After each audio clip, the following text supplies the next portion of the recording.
Rotary club of ചേർത്തലയുടെ 48ാമത് പ്രസിഡന്റായി Rotarian ഓമന Joseph Pulikkaparambil ചുമതലയേറ്റു. Club ഓഡിറ്റോറിയത്തിൽ നടന്ന സ്ഥാനാരോഹണ സമ്മേളനം കേരള നിയമസഭാ ഡെപ്യൂട്ടി സ്പീക്കർ ഷാനിമോൾ ഉസ്മാൻ ഉദ്ഘാടനം ചെയ്തു.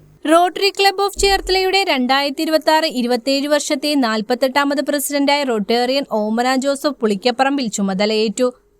റോട്ടറി ക്ലബിൻ്റെ പ്രസിഡന്റായി എന്നെ തിരഞ്ഞെടുത്ത റോട്ടറി ക്ലബിലെ എല്ലാ സഹപ്രവർത്തകരോടും എനിക്കുള്ള നന്ദി ഞാൻ അറിയിക്കുകയാണ്.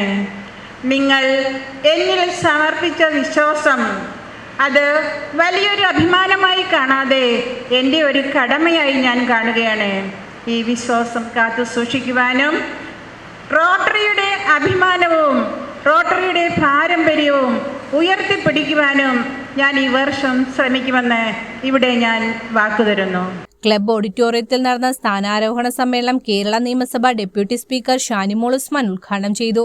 അന്താരാഷ്ട്ര തലത്തിൽ പ്രവർത്തിക്കുന്ന ഒരു സംഘടന എന്നല്ല, ഒരു മിഷനായിട്ടാണ് റോട്ടറി ക്ലബിനെ ഞാൻ കാണുന്നത്. ഞാൻ ഇവിടെ വന്നപ്പോൾ 3 കാര്യങ്ങൾ എന്ന് സൂചിപ്പിച്ചത്, 1 സ്ത്രീ ശാക്തീകരണം എന്ന് പറയാൻ എളുപ്പം. പക്ഷേ ഈ സ്ത്രീ ശാക്തീകരണം നമുക്കതിൻ്റെ യഥാർത്ഥ അർത്ഥത്തിൽ നമുക്ക് കാണാൻ പ്രയാസമാണ്. പക്ഷെ ഇവിടെ വന്നപ്പോൾ എനിക്ക് സന്തോഷമായി. ഞാൻ ഫസ്റ്റ് ഡിസ്ട്രിക്ട് ഗവർണറായിട്ടുള്ള ഡോക്ടർ ടീനയെ കണ്ടു.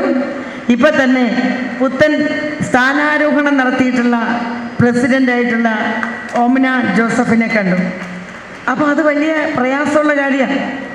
നമ്മുടെ രാജ്യത്ത് ഭരണഘടനാ ഭേദഗതികൾ നടത്തിക്കൊണ്ട് മാത്രമാണ് പഞ്ചായത്തുകളിലേക്കും അതുപോലെ തന്നെ മുനിസിപ്പാലിറ്റികളിലേക്കുമൊക്കെ വനിതകളെ കൊണ്ടുവന്നിട്ടുള്ളത്. സെക്രട്ടറിയായി AG ആന്റണി, ട്രഷററായി PO ജോസഫ് എന്നിവരും പുതിയ ഭാരവാഹികളായി ചുമതലയേറ്റു. റോട്ടറി ഡിസ്ട്രിക്ട് മുൻ governor rotarian doctor Teena Antony വിശിഷ്ടാതിഥിയായിരുന്നു.